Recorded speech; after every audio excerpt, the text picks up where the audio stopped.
ठीक। हाँ, तो हम ये बता रहे थे प्राकृतिक के बारे में कि जो हम चैप्टर पढ़ने जा रहे हैं एडिटोरियल का हिस्सा है, इसमें है ताकि पृथ्वी हमारे बच्चों के लिए जीवनदायी बनी रहे। इसमें जो है एक सब शुरुआत में प्राकृतिक संसाधन, तो हमने सवाल ये किया कि प्राकृतिक का क्या मतलब है।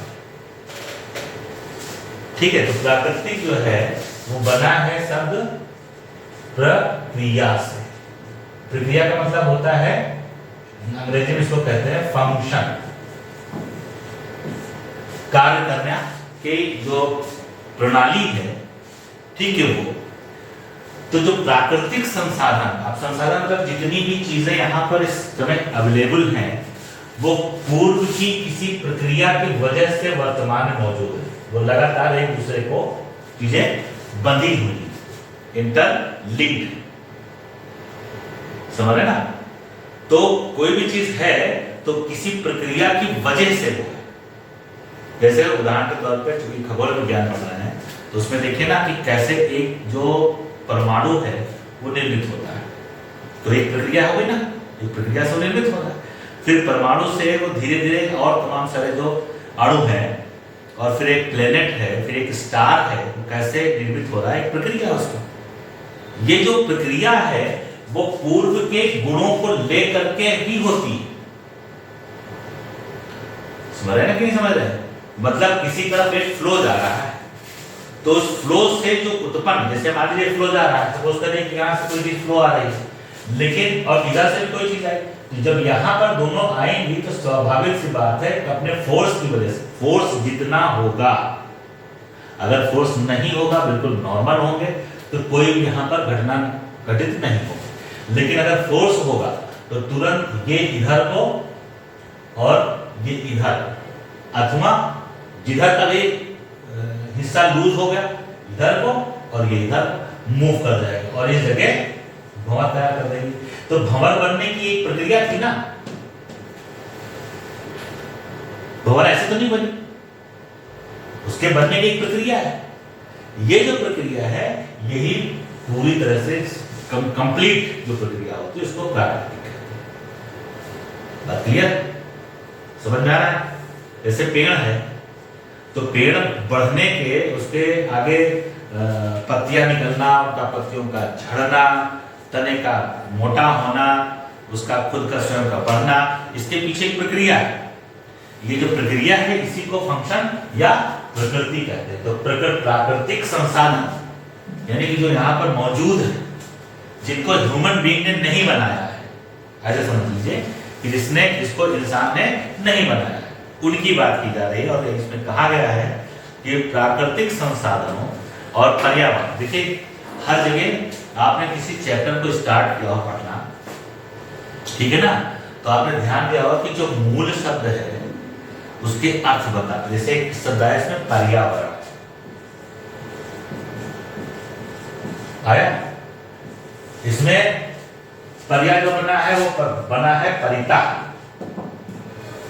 चारों ओर, और वर्ण का मतलब बनाया है आवरण, ये तो बना है, यानी जो चारों तरफ से जिस चीज से ढका हो, ये आपको किताबों में मिलेगा।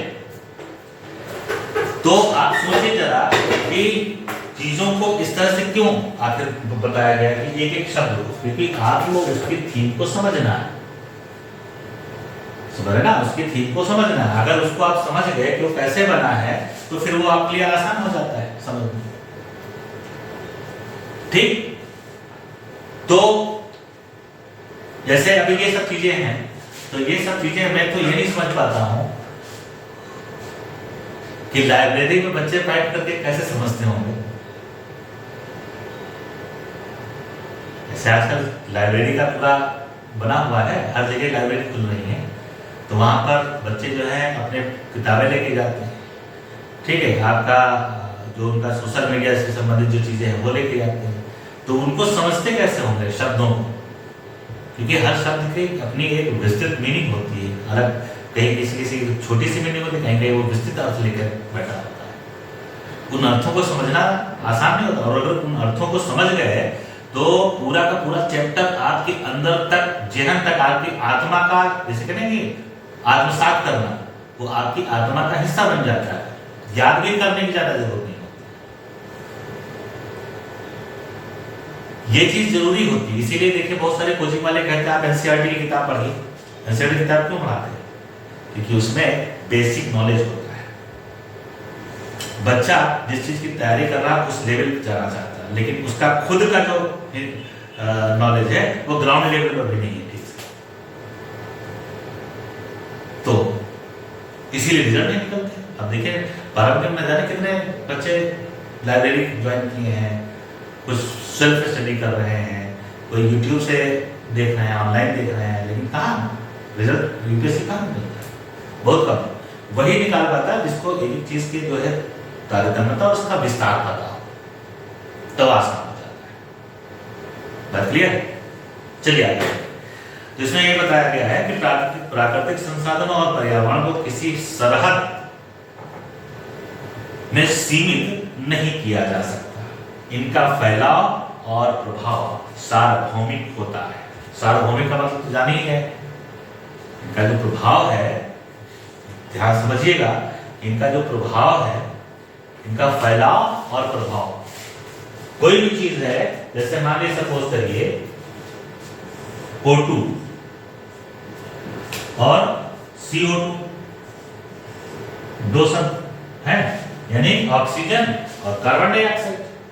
तो ऐसा तो नहीं है कि कार्बन जो ऑक्सीजन है वो भारत में है और कार्बन डाइऑक्साइड जो है वो अमेरिका में है।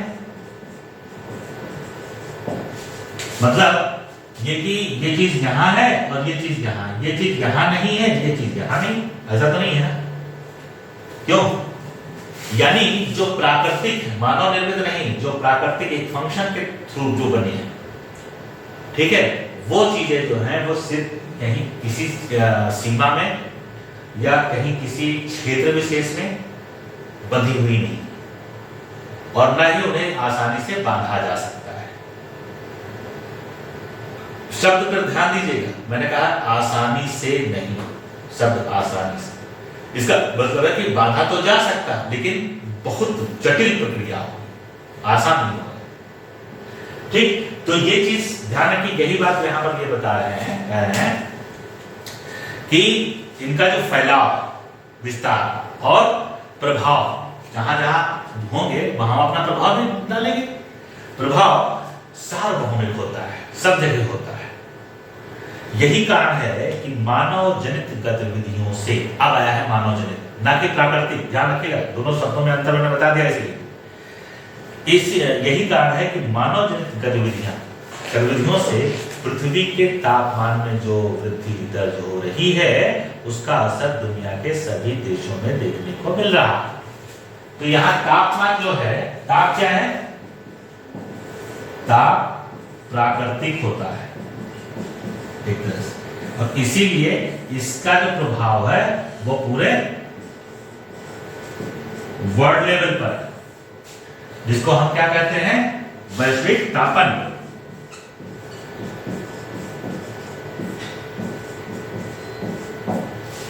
यानी ग्लोबल वार्मिंग। बात क्लियर? ठीक, संयुक्त राष्ट्र के द्वारा प्रस्तावित सतत विकास लक्ष्य, सतत मतलब लगातार, ठीक है, विकास लक्ष्य में 30 लक्ष्य नियत किए गए हैं, 30 जो है पॉइंट्स दिए गए हैं, एक योजना बनाई है, एक पॉलिसी तैयार की गई है, जिसके अंतर्गत 30 जो है लक्ष्य जो है नियत किए गए। लक्ष्य जब शब्द कहा जाए,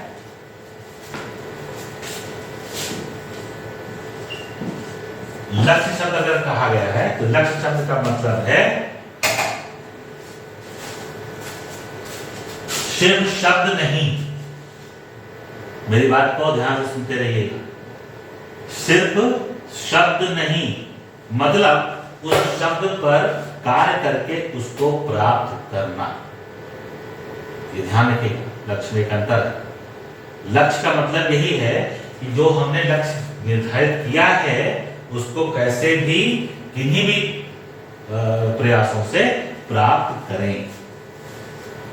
अर्थ ये है पूरा। बात क्लियर? ठीक। तो बताया 30 लक्ष्य जो है नियत यानी निर्धारित किए गए। हाँ सर, संयुक्त राष्ट्र क्या? संयुक्त राष्ट्र, ठीक है। बहुत सारे छोटे छोटे देशों का एक संगठन बनाया गया है, ठीक। उसका अपना कहीं एक मुख्यालय होता है। तो सारे देशों के जो खास प्रतिनिधि होते हैं किसी विषय से संबंधित, तो जब भी कोई बैठक होती है तो वहां पर उनको बैठक में बुलाया जाता है। और इसीलिए उस सभा को या यूं कह सकते उस संगठन को हम संयुक्त राष्ट्र की संज्ञा देते हैं, ठीक। जुड़े हुए जो लोग हैं किसी चीज से जुड़े हुए। सर, ये वैश्विक स्तर पे होता है? वैश्विक स्तर पर होता है। वैश्विक स्तर पर भी हो सकता है, इसको छोटे स्तर पर भी कर सकते हैं। जैसे मान लीजिए कि कहते हैं कि संयुक्त फैमिली, ये सब सुना है? तो संयुक्त फैमिली क्या मतलब? संयुक्त फैमिली का मतलब ये हुआ कि फैमिली में कौन कौन लोग होते हैं? फैमिली में होते हैं हस्बैंड, वाइफ और बच्चे। ये एक फैमिली है, ठीक। जब संयुक्त फैमिली की बात करते हैं तो उसमें इन्वॉल्व होते हैं दादा दादी, चाचा चाची, बुआ है तो बुआ, ठीक है। ये सब लोग उसमें शामिल हो जाते हैं। उसी तरह से संयुक्त राष्ट्र है। बात क्लियर? कि किसी बात पर कई राष्ट्र जो है वो सहमत हैं कि हम लोग जो भी काम करेंगे वो मिलजुल करके करेंगे। आप हमारा सहयोग करेंगे, हम आपका सहयोग करेंगे। इस तरह से एक संगठन तैयार हो जाता है और संगठन को हमने नाम दे दिया संयुक्त राष्ट्र, ठीक। तो यहां पर क्या बात कहेगी? हाँ, 30 लक्ष्य नियत किए गए हैं जिन्हें वर्ष 2030 तक हासिल करने की अपेक्षा रखी गई है। अभी मैंने बताया था ना कि लक्ष्य क्या होता है, आप उसे हासिल करेंगे, बिना हासिल किए काम नहीं चलेगा, ठीक है। रखी गई है ये लक्ष्य दरअसल हमारे ग्रह पृथ्वी, यहाँ के पर्यावरण और मानव जाति की शांति, समृद्धि और सुखद भविष्य का एक रोड मैप है, ठीक है ना। रोड मैप अगर कह दिया ना तो इसका क्या मतलब हुआ? चलने का रास्ता, initial point two and point. This is NAP map.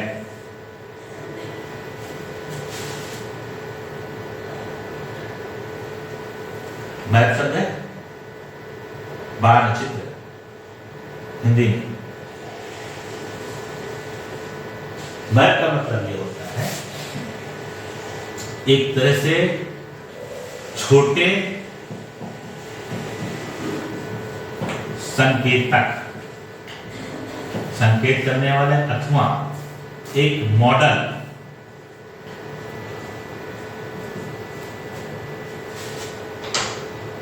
यानी ये जो मैप है ये व्यवहारिक नहीं है। हम जीपीएस के थ्रू गूगल मैप या मैप एटलस देखते हैं और उस पर हमको रोड बाउंड्री सब तो दिखती कि नहीं दिखती। लेकिन क्या फिजिकली हम उस पर काम कर रहे हो तो मतलब चल रहे हो तो रोड तो देखा, लेकिन रोड पे चलते तो नहीं है ना। यानी एक तरह से मॉडल तैयार किया गया है। जब भी अगर मैप शब्द कहीं आ जाए तो इस बात का ध्यान रखिए कि ये व्यवहारिक जगत से इसका संबंध नहीं है, ये सैद्धांतिक है। ये आपको सिर्फ दिखाएगा कि हाँ इस तरह से चीजें हैं, लेकिन आप उस पर क्रियान्वित या कार्यान्वित नहीं होंगे। बात क्लियर है? ठीक। तो यहां इन्होंने ये बताया है कि समृद्धि और सुखद भविष्य का एक रोड मैप है। भविष्य तो आप लोगों को पता ही होगा, ठीक। इसके बाद जो है बताया है कि SDG यानी सतत विकास लक्ष्य, सस्टेनेबल डेवलपमेंट, जी का मतलब गोल, फुल फॉर्म है इसका, ठीक है। में कुल 17 दूरगामी लक्ष्य तय किए गए हैं, ठीक, जिन्हें अपनाकर मानव समुदाय, यहां एक शब्द है समुदाय और दिया है शब्द मानव। मानव समुदाय से क्या मतलब है? कई भिन्न भिन्न प्रकार के जो मानव जातियां हैं उनके एक झुंड को समुदाय कहा गया है, जिसमें लगभग एक दूसरे के सहयोगपूर्ण जो है क्या होती हैं, क्रियाएं होती हैं। अंतर क्रियाएं जो है वो सहयोगपूर्ण अंतर क्रियाएं होती हैं। क्लियर? ठीक। आगे कहा गया है पृथ्वी को अपनाकर मानव समुदाय पृथ्वी को सुरक्षित रखने की ओर कदम बढ़ा सकता है। इन 17 लक्ष्यों में से 8 लक्ष्य सीधे तौर पर पृथ्वी के प्राकृतिक संसाधनों और पर्यावरण के संरक्षण से जुड़े हुए हैं। बात क्लियर? क्लियर हो रहा है अंजलि? आगे बात कर रहे हैं कार्बन फुटप्रिंट। ये क्या है?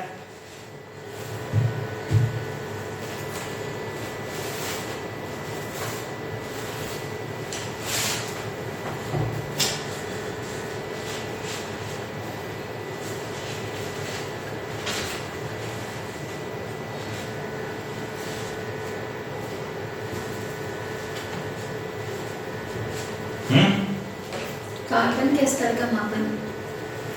हाँ, किसी चीज का जब मापन करते हैं तो कार्बन के उस पर जो है कार्बन डेटिंग होती है, नाम सुना है? उसके आधार पर उसकी जो है प्राचीनता और उसकी जो भी चीजें हैं वो पता चलती हैं। कार्बन होता ये है कि कोई भी चीज कार्बन में कन्वर्ट किस दर से होती है, उस दर के हिसाब से उसके बारे में हमको पता चलता है, उस रेडिएशन से। तो यहाँ पर बताया कार्बन फुटप्रिंट मतलब पहचान, फुटप्रिंट मतलब पहचान को कम करने के लिए हमें वस्तुओं और साधनों को एकत्र करके रखने से बचना होगा। अच्छा, ये दूसरी चीज है कार्बन फुटप्रिंट। मतलब कार्बन फुटप्रिंट का मतलब होता है कि जो ऐसी वस्तुएं जिनसे कार्बन का उत्सर्जन हो रहा है, ठीक है, उनकी बात हो रही है। तो इन्होंने कहा कार्बन फुटप्रिंट को कम करने के लिए, ऐसी चीजों को कम करने के लिए क्या क्या करना है, के लिए हमें वस्तुओं और साधनों को एकत्र रखने से बचना होगा। हम लोग अनावश्यक जिनका इस्तेमाल नहीं होता है उनको भी अपने घर में रखे रहते हैं। आप जिन चीजों को इस्तेमाल नहीं करते उन्हें दान कर दें। पहला नंबर, लक्ष्य नंबर 1 कि जिन चीजों का उपयोग आप स्वयं नहीं कर पा रहे हैं तो किसी अन्य को दे दें कि वो उसका उपयोग करे। क्योंकि उपयोग जब करते हैं तभी किसी चीज का जो है बड़ी तेजी से क्षरण होता है और अपने रूप को परिवर्तित करता है। उसका परिणाम ये होता है कि नई चीज जो है हमको फिर से उपलब्ध हो जाती है। भाई पुरानी चीज जब तक नहीं खत्म होगी तब तक नई चीज नहीं आएगी।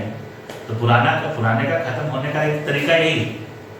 जैसे घर में मान लीजिए, सपोज करिए कि आपकी कोई गाड़ी है, स्कूटी है, आप दूसरी स्कूटी लेना चाहते हैं तो उसके लिए जरूरी है कि पहले अपनी पहली पुरानी वाली स्कूटी जो है उसको बाहर निकालिए। चलना तो आपको अकेले है, कोई नई स्कूटी है लेकिन आपके पास पहले से स्कूटी है, तो जल्दी जो है आप नई स्कूटी नहीं खरीद पाएंगे। उसका तरीका यही कि आप उसको हटाइए।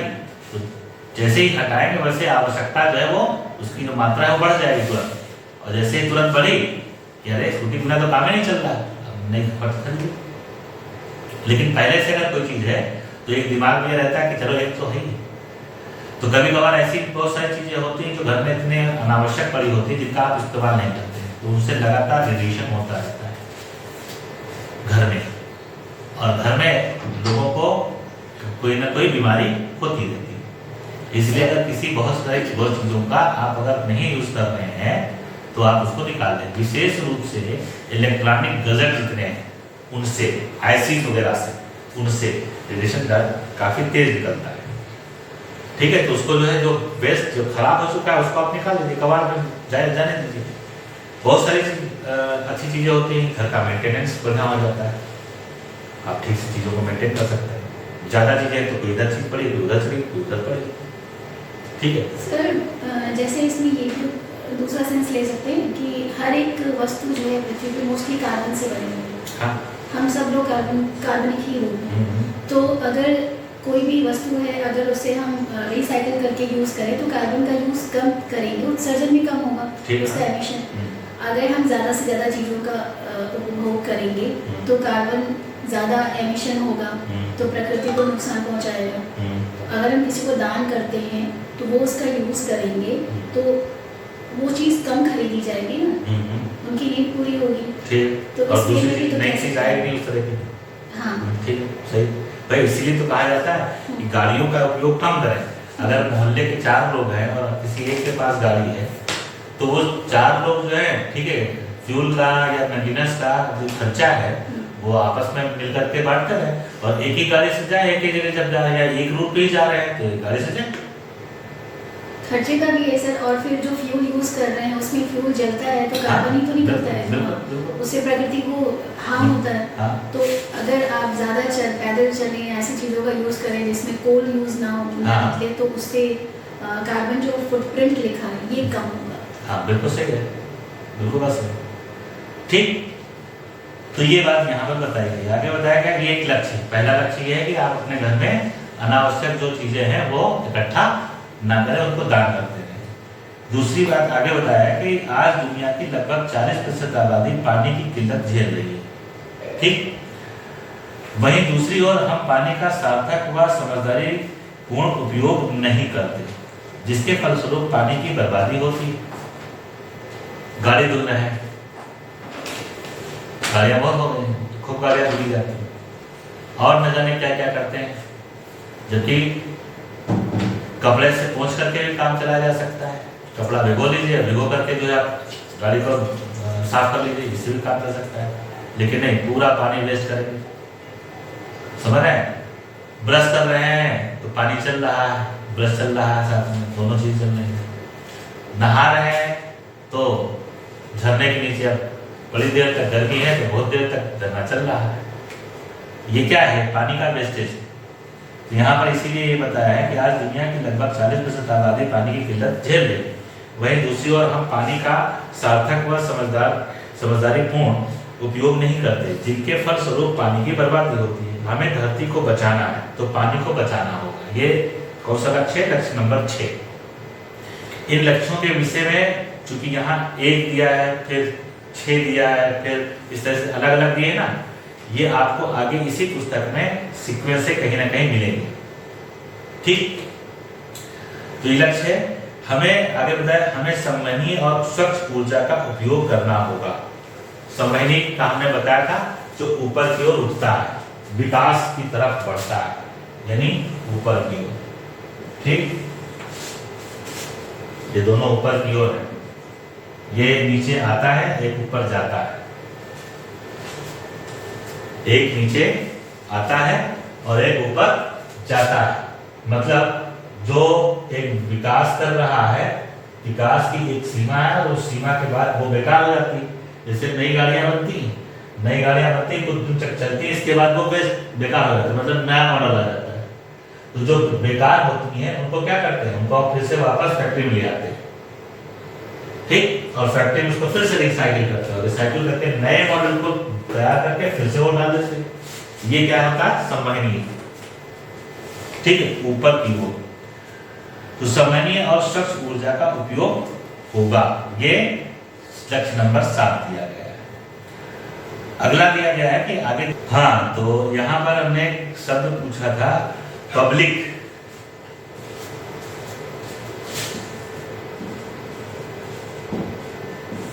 हाँ भाई अंजलि, यस इसका अर्थ बताना है। हिंदी में इसको क्या कहते हैं? जनता।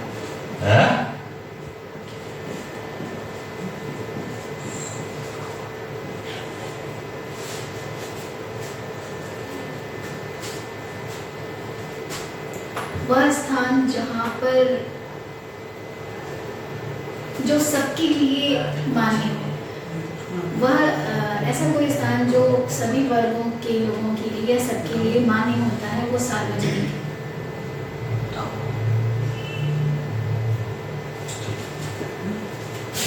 इस पब्लिक का मतलब होता है गवर्नमेंट, सरकारी। यहाँ जो पब्लिक ट्रांसपोर्टेशन की बात की गई है, ठीक है, तो किसकी बात की गई है? सरकारी बसों की बात की गई।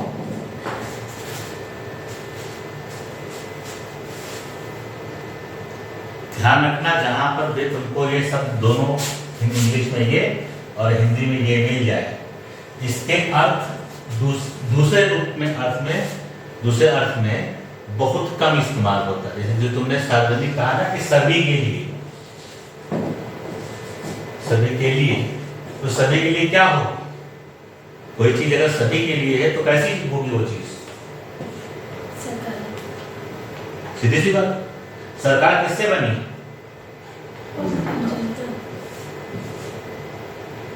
सभी से, इसे करो बात, सभी से।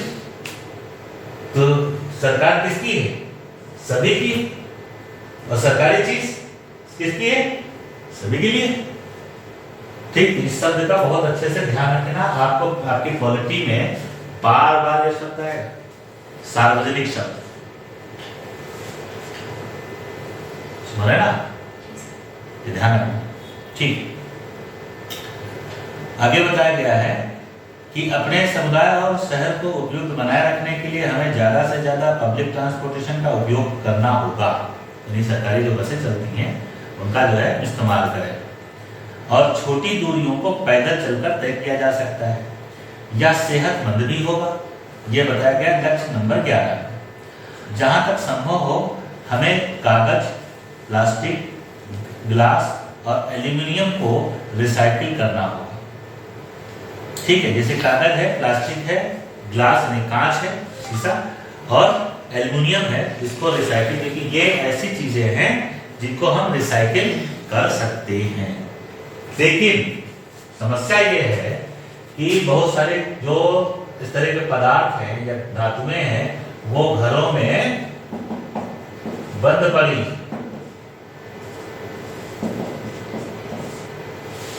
देने नहीं चाहते हो, बाहर जाने नहीं चाहते।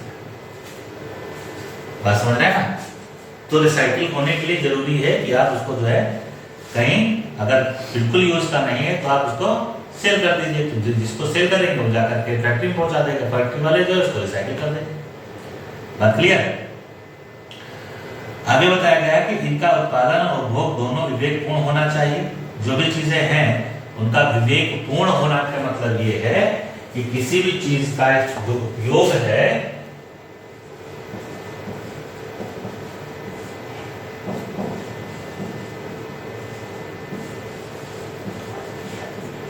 विवेकपूर्ण। अब विवेक कहां से आएगा भाई? जब जानकारी होगी और आप लॉजिकली चीजों को सोचेंगे, समझे होनी चाहिए।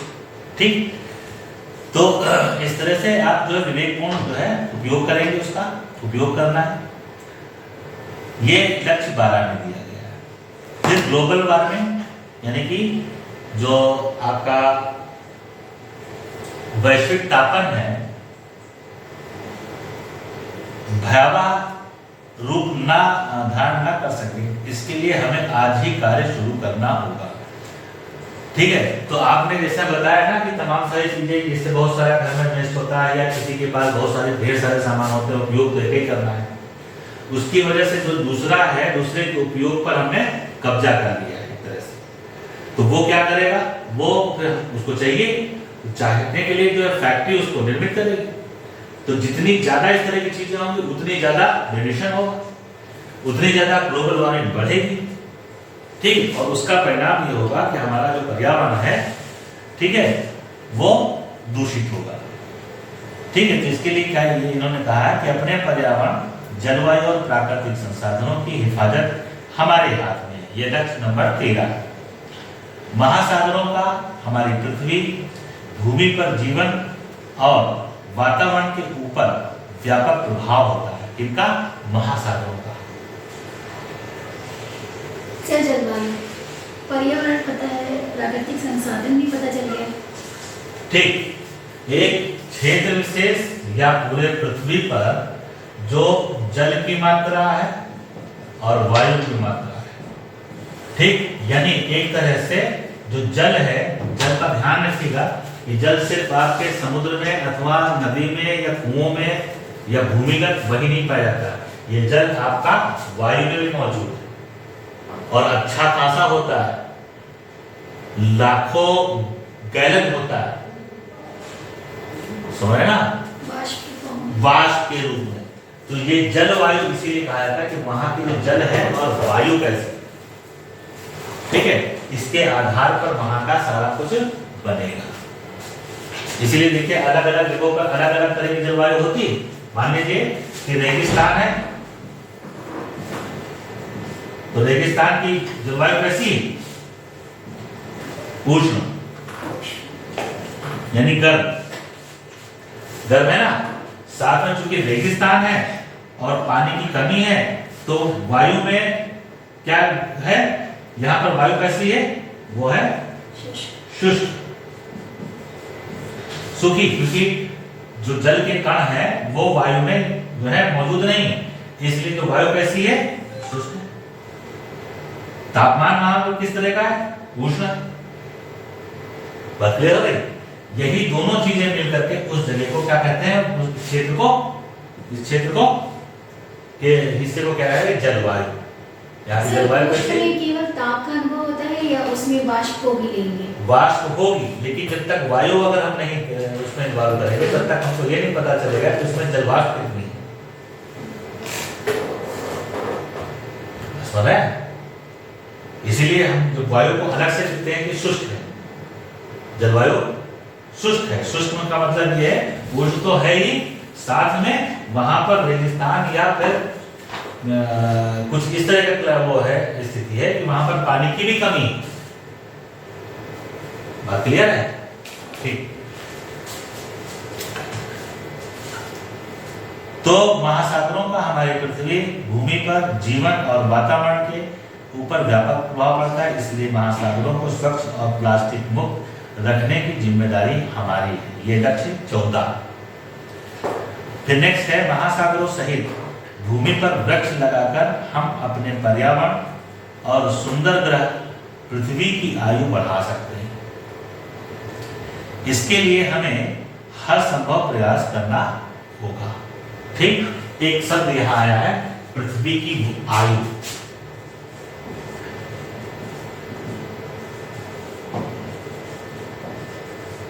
आया, जो पृथ्वी की आयु शब्द दिया गया है, इसका मतलब ये नहीं कि पृथ्वी की अपनी आयु, हर चीज बैलेंस में होगी। तो पृथ्वी की आयु क्या मतलब है, जीवन से संबंधित। जीवन में शामिल क्या क्या है, जीवन में शामिल है पेड़ पौधे से लेकर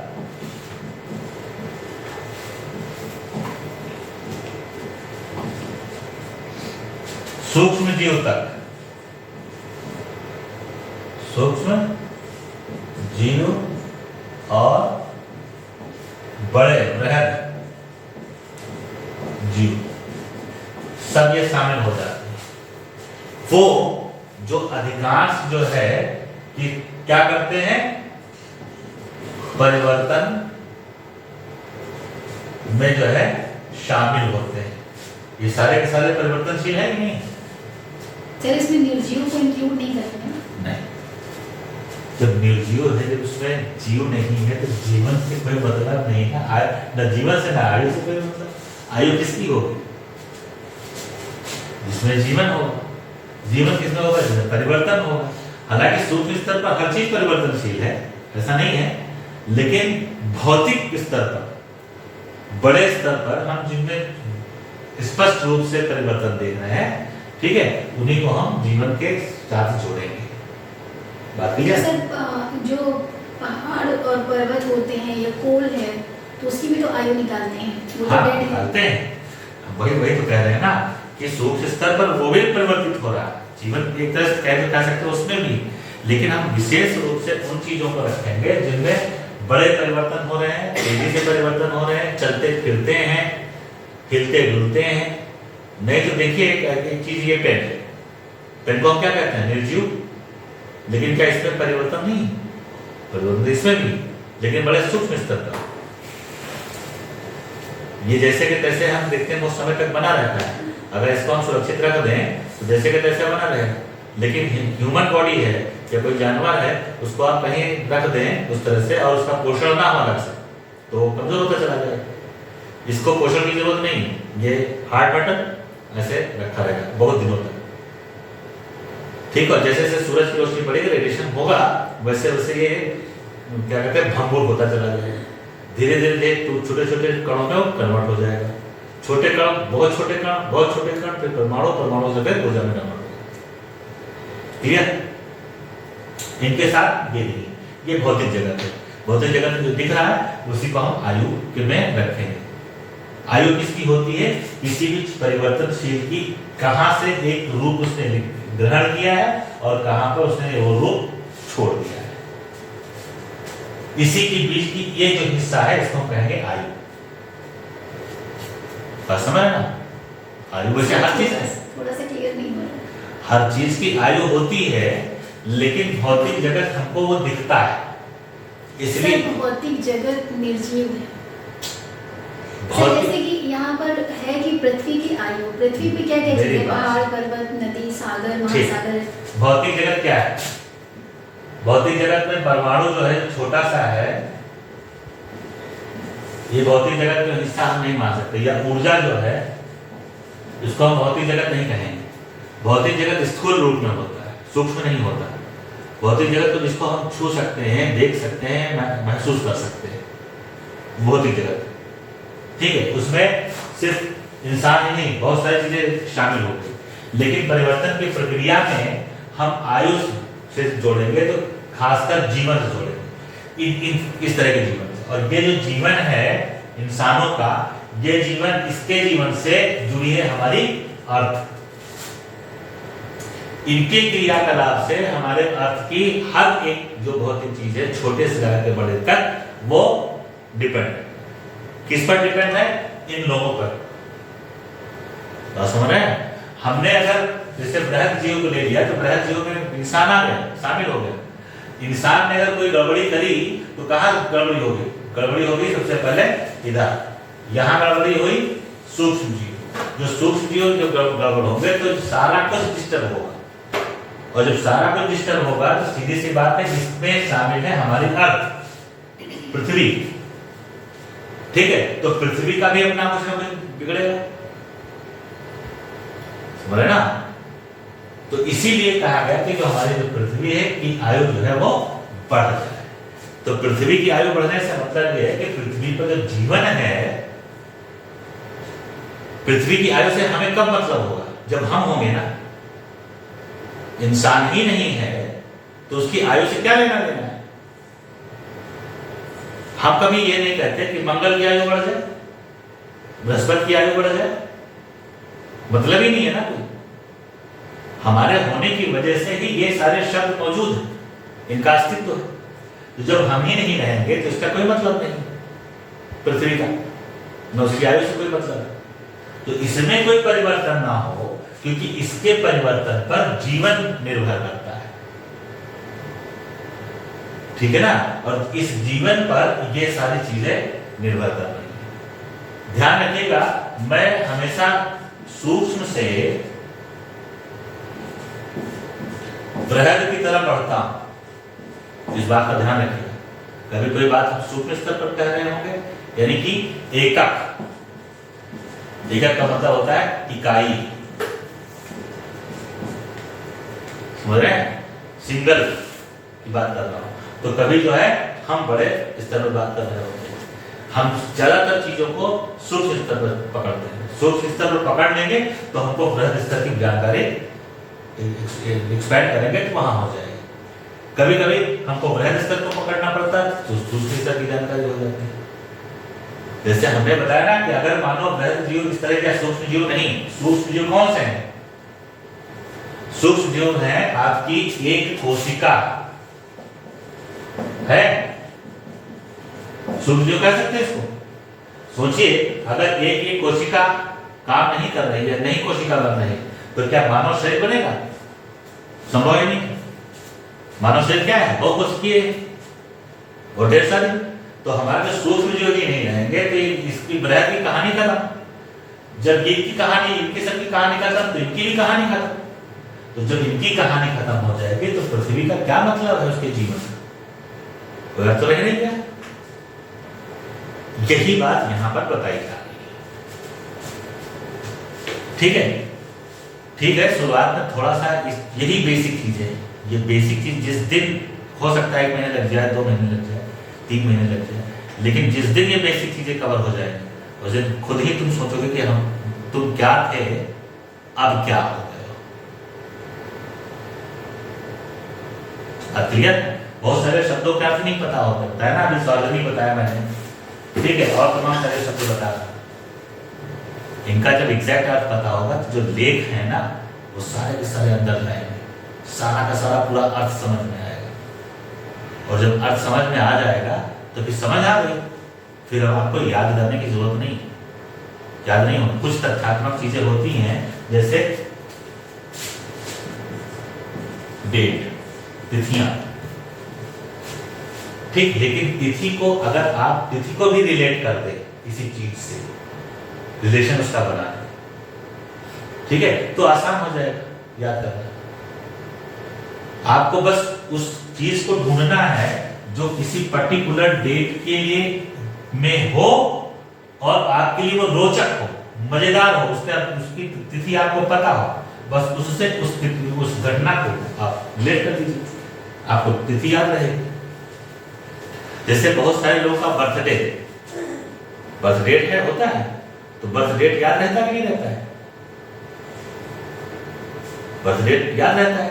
मान लीजिए कोई घटना है, कोई भी घटना है, एक्स कोई घटना घटी, अब एक्स घटना को आपको याद रखना है। एक्स घटना घटी कब घटी?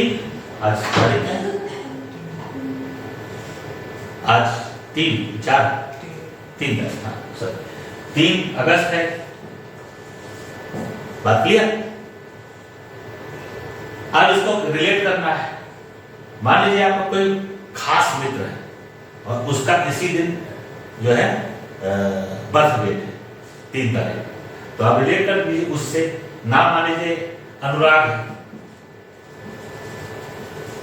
ठीक, अनुराग है, तो इसको कहिए कि अनुराग जो है एक्स से किसी न किसी रूप में उसको रिलेट कर दीजिए। अगर कोई वस्तु है तो आप ये कह दीजिए, अगर आपको ये याद रखना कि ये कब बनी, 3 अगस्त, तो आप कह दीजिए कि एक्स जो है वो अनुराग की वस्तु है, एक शर्ट जो है वो अनुराग की है। अब चूंकि अनुराग का आपको बर्थ डेट पता है, तो आपको ये भी पता है कि एक्स बना है, तो आपको दूसरी जो घटना है, दूसरी जो चीजें हैं उनसे आपको रिलेट कर दीजिए। हालांकि ये दोनों अलग अलग चीजें हैं, लेकिन इसके बहाने आपको इसकी तिथि पता है, याद है। अब क्लियर हो रही कि नहीं हो रही? कोशिश करिएगा, ढूंढिएगा। कभी कभी उनके अंकों को इधर उधर करके भी आप कर सकते हो, समझ ना? अंकों को, जो डेट है उनको अंकों को इधर उधर भी करके आप वो कर सकते हैं। किसी और चीज से, किसी महापुरुष के जन्म से कर सकते हैं, किसी पर्टिकुलर घटना से उसको जोड़ दे, जोड़ दे, याद है। जैसे ही वो घटना आपकी ये अनुराग याद आएगा ना, जैसे अनुराग का नाम आएगा वैसे ही ये आपको याद आएगा। ये याद आया तो अनुराग याद आया, दोनों। बात क्लियर? एक प्रयास देखे थे, फिर अगली बार आप फिर आगे भी बताते हैं कि और कैसे याद करेंगे, ठीक है। तो यहाँ पर इन्होंने कहा है कि महासागरों सहित भूमि पर वृक्ष लगातार, हाँ एक मिनट, महासागरों का हमारी पृथ्वी हमारे हाथ में है, महासागरों का पृथ्वी जो कंप्लीट हो गया था लास्ट लक्ष्य 15 के बाद, लक्ष्य 15 के बाद, सतत विकास, सतत विकास लक्ष्य हमारी भलाई के लिए, हमारी में, यानी कि देखो हमारी शब्द आ गया है, हमारी को अर्थ बता रहा है। हमारी में मनुष्य, पौधे, जंतु, सूक्ष्म जीव, भौतिक प्राकृतिक संसाधन और पर्यावरण सब कुछ समाहित है। देखो वही बात मेरी वाली यहाँ पर आ गई। देखिए एक बात और समझिएगा, मेरी बातों पर एक बात और गौर करिएगा। हम 2 शब्दों का इस्तेमाल करते हैं अक्सर। अगर हमने हम कहा, जैसे अभी कहा हमने हम कहा, तो इसका मतलब जो बात हम कहने जा रहे हैं वो यूनिवर्सल है। और अगर ये कहा कि मैंने या मैं ये कह रहा हूं, ठीक है, दोनों शब्दों में अर्थ बता रहा हूं क्या होगा, तो इसका मतलब वो हमारी व्यक्तिगत बात है। इस बात को ध्यान रखिएगा। अगर मैं शब्द बोलूं तो इसका मतलब वो हमारी अपनी है, और अगर हम शब्द बोले तो इसका मतलब वो यूनिवर्सल है। ठीक यहाँ पर हमारी में मनुष्य जुड़ते हैं, पौधे होते हैं, जंतु, सूक्ष्म जीव, भौतिक प्राकृतिक संसाधन और पर्यावरण सब कुछ समाहित है। मनुष्य को छोड़कर शेष घटक पृथ्वी के अनुसार संचालित होते हैं। एक मनुष्य है जो प्रकृति के अनुसार जो संचालित नहीं होता, लेकिन ऐसा है नहीं। मनुष्य भी जो काम कर रहा है वो किसी पूर्व की क्रिया का प्रतिक्रिया होती है। बात को समझ आ रही है? कोई चीज पीछे हुई होती है, उसी के अनुरूप ही आगे की प्रतिक्रिया होती है। देखिए ना, किसी कोई व्यक्ति है तो जिस तरह के माहौल में वो रह रहा है उस माहौल को ऑप्ट कर लेता है। अभी छोटा बच्चा है, आपको बहुत परेशानी हो रही है कि यहाँ बच्चे अंग्रेजी नहीं बोलते। आप छोटे बच्चे को जो 5th क्लास में, 5th क्लास के यानी 10 साल के आसपास हो, उसको साल भर के लिए आप ब्रिटेन या अमेरिका लेके चले जाओ, मात्र साल भर। आपको बिल्कुल जैसे वहां अंग्रेज या विदेशी बोलते हैं इंग्लिश, बिल्कुल वैसे बोले। माहौल का इफेक्ट। यहां मेरे पास बच्चे क्यों नहीं रुकते? क्योंकि यहाँ माहौल में इस तरह का जनरेट करता हूँ उस लेवल पर। अभी मैं बेसिक चीजें बता रहा हूँ कि तुम्हारी बेसिक चीजें ही क्लियर नहीं है। ये फील अब हो रहा होगा तुमको, ऐसा नहीं कि फील नहीं हो रहा होगा, फील हो रहा होगा। तेरे बहुत सारे शब्दों के अर्थ ही एग्जैक्टली हमको पता है, तो यहाँ बेसिक लेवल ही नहीं क्लियर है। बच्चा जो है वहां खड़ा होता है, कहता है मेरे बात बात इतना में आने कितना टाइम लगेगा। जबकि हम ये कह रहे हैं कि जब छोटी छोटी चीजें जो शब्दों के अर्थ है ये समझ गए तो कोई भी एक किताब भी आप पढ़ रहे हैं तो पूरा का पूरा अंदर जाएगा सीधे, और उसका विस्तार भी आपको समझ में आएगा। लेकिन जब छोटी चीजें नहीं समझ में आएगी तो विस्तार क्या खाक करोगे? ठीक, तो यहां पर ये रिलेशन में नहीं बन पाएगा। आगे बताया गया है कि मनुष्य को छोड़कर शेष घटक जितने और भी चीजें हैं वो प्रकृति के अनुसार संचालित होती हैं। यही एक ऐसा है जो उल्टी दिशा में भागता है। तो फिर क्या होता है? सिर्फ मनुष्य अपनी गतिविधियों से पृथ्वी के प्राकृतिक संसाधनों व पर्यावरण को प्रभावित करता है। क्यों? उसकी एक वजह है, और उसकी वजह है कि मनुष्य विवेकपूर्ण यानी कि विचार कर सकता है। समझ रहे हैं? मनुष्य के पास विचार शक्ति होती है, और ये विचार शक्ति दो तरह की हो सकती है। सकारात्मक हो सकती है या नकारात्मक हो सकती है। ठीक, वो इसकी प्रवृत्ति पर है कि वो किस तरह की प्रवृत्ति उसके पास है। अगर वो सकारात्मक है तो पृथ्वी के लिए अच्छा है, और अगर नकारात्मक है तो पृथ्वी के लिए बुरा है। ये सकारात्मक और नकारात्मक जो प्रवृत्ति है ये विचार शक्ति, और विचार कहां से? विचार रूढ़िवादी नहीं होने चाहिए। विचार जो है वो ज्ञानपरक और तर्कपूर्ण होने चाहिए, तर्कपूर्ण और साथ में वैज्ञानिक। अगर ये है, ठीक है, तो पृथ्वी सुरक्षित रहेगी, और अगर ये नहीं है तो स्वाभाविक रूप से विचार शक्ति का अपना प्रयोग कहां करेगा? नकारात्मक करेगा। और नकारात्मक किया तो इसको हानि पहुंचेगी, और उसी विचार शक्ति का अगर इसने सकारात्मक उपयोग किया अपने ज्ञान और तर्क से और वैज्ञानिक दृष्टिकोण से, तो पृथ्वी सुरक्षित है। हर चीज फिर सुरक्षित है, क्योंकि हर चीज एक दूसरे से इंटरलिंक होती है। बात क्लियर? फिर यहां पे बताया गया है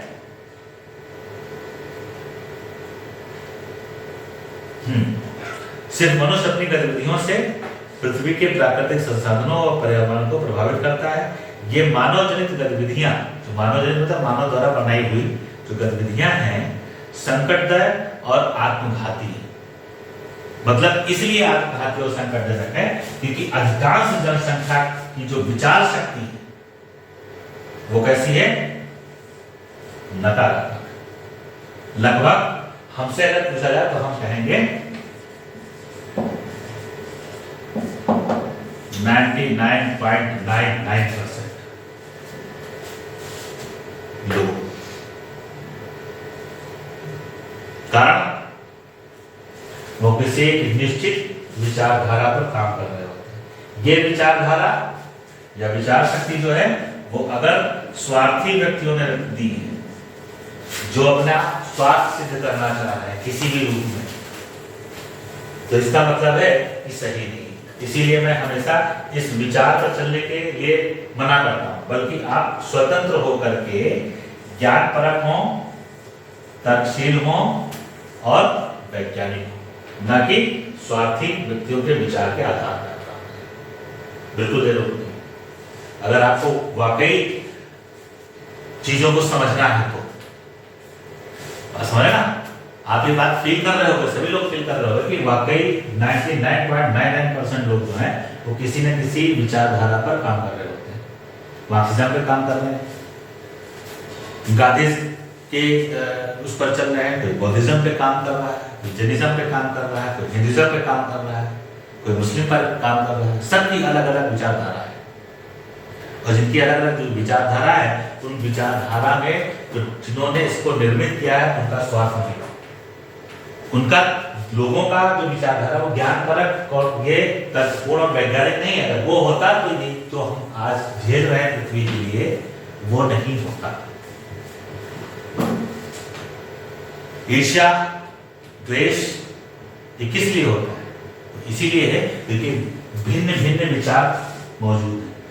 कोई व्यक्ति ए है तो वो विचार बी के विचार से सहमत नहीं है और सहमत, और वो बी कह रहा है तुम हमारे विचार से सहमत हो जाओ, ए कह रहा है तुम हमारे विचार से सहमत हो जाओ, दोनों तर्कशील नहीं। तो ऐसे में क्या है, दोनों में लड़ाई होगी। तो मेरी बात नहीं मान लो, हम तुमसे घृणा कर रहे हैं, हम तुम्हारी बात नहीं मान रहे हैं, तुमसे घृणा करो। इस तरह से घृणा, वैमनस्यता और इस तरह की तमाम सारी ऐसी चीजें जो है ईर्ष्या वगैरह वो हमारे समाज में मौजूद है और जब तक वो रहेंगे तब तक आप जो है सकारात्मक जो काम है पृथ्वी के या अपने पर्यावरण में जीवन से संबंधित वो आप नहीं कर सकते। क्लियर? लास्ट की लाइन है, अपनी आदतों में बदलाव के जरिए हम स्वयं के साथ अपनी भावी पीढ़ियों के लिए यह पृथ्वी जीवन योग्य बनाए रख सकते हैं। किसके माध्यम से? आदतों में बदलाव। आदत में बदलाव कब आएगा? कि जिस विचारधारा पे हम काम कर रहे हैं उसको बदल दो। यही तो है ना भाई। आदत कैसे कैसे बनी? मान लीजिए कोई भी चीज है, प्रार्थना करने की आदत है। मान लीजिए हम हाथ जोड़ के प्रार्थना करते हैं, मुस्लिम हाथ खोल के प्रार्थना करते हैं। ये दोनों के अलग अलग विचारधारा के आधार पर तो आदत बनी है ना। आप उस विचारधारा को बदल दीजिए, आप जीवन को समझ लीजिए, लाइफ क्या है, और अपने जीवन से रिलेट कर दीजिए पृथ्वी की समस्त जो चीजें हैं उनको। तब आपको पता चलेगा कि बहुत सारी ऐसी चीजें हैं जिनकी वजह से आपका जीवन है।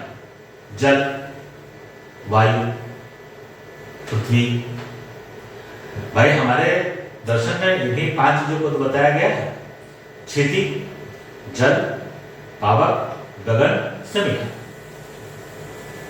यही तो पृथ्वी पर मौजूद है और इन्हीं को समझ लो जिससे हम बने हुए हैं। तो इनके प्रोटेक्शन में, इनकी सुरक्षा में, या जो हम उनको नष्ट करते जा रहे हैं उससे हमारे जीवन तो नष्ट होगा। तो लाइफ अगर समझ लिया तो आपको समझ में आ गया क्या एक आपको विचारधारा रखनी है, क्या सोचना है, किसके विषय में सोचना है। क्या वो जो सामाजिक प्रक्रिया के द्वारा बनाई गई हुई स्वार्थी व्यक्तियों के द्वारा, या फिर जो नैसर्गिक है, पूरी तरह से प्राकृतिक है उनको। तो प्रकृति को अगर बचाना है तो आपको ये काम करना होगा। आपको अपनी सोच जो है वो बदलनी होगी। आपको पता होना चाहिए, इसी माध्यम से इसमें बताया गया है चीजें कि आप इस पृथ्वी को कैसे सुरक्षित रख सकते हैं। बात क्लियर? तो आज का यहाँ तक चैप्टर खत्म हुआ। कोई सवाल हो तो आप करें, मुझे नहीं लगता है कोई सवाल हो, क्योंकि भी बेसिक चीजें मैं बता ही रहा हूँ, तो सीधी सी बात है बेसिक लेवल बताऊँ। ठीक है सर, इसमें एक वर्ड आया था नियत। नियत नियत है, ये ऊपर आया था ना कि इतनी ये लक्ष्य नियत किए गए। हाँ, तो सर नियत और निर्धारित में क्या अंतर है? यहाँ देख सकते हैं निर्धारित किए गए। हाँ ठीक। देखिए नियत ये होता है, नियत शब्द बना हुआ है, ऐसा बना हुआ है कि कोई चीज है लेकिन किसने बनाई है और कैसे काम करना है ये ज्यादा विशेष पता नहीं होता है। निर्धारित में क्या होता है, किसी चीज के आधार पर काम करना होता है। फर्क कोई खास नहीं है, काम यहां भी उस तरह से करना है, बस ये आपको नहीं पता कि ये कैसे आया, लेकिन हमको इसके के आधार पर काम करना है। ठीक है, लेकिन जब उसके आधार पर हम काम करने लगते हैं तो निर्धारित हो जाता है। पूर्व में आपको ये बताया गया है। नियत का मतलब है स्वयं से कहीं से अचानक आ गया, लेकिन आप उसके बारे में जानते नहीं, बस इतना आता है। एक जो आपके बारे में उसके बारे में जानते हैं, किसने बनाया, कैसे बनाया, क्यों बनाया, ये पता सब। और एक में ये है कि आपको नहीं पता है, वो अचानक चीजें आई हैं, बस आपको करना है। तो इस सेंटेंस में निर्धारित नहीं लिख सकते? नहीं, नियत शब्द सही। ठीक, और कुछ? ठीक, थैंक यू।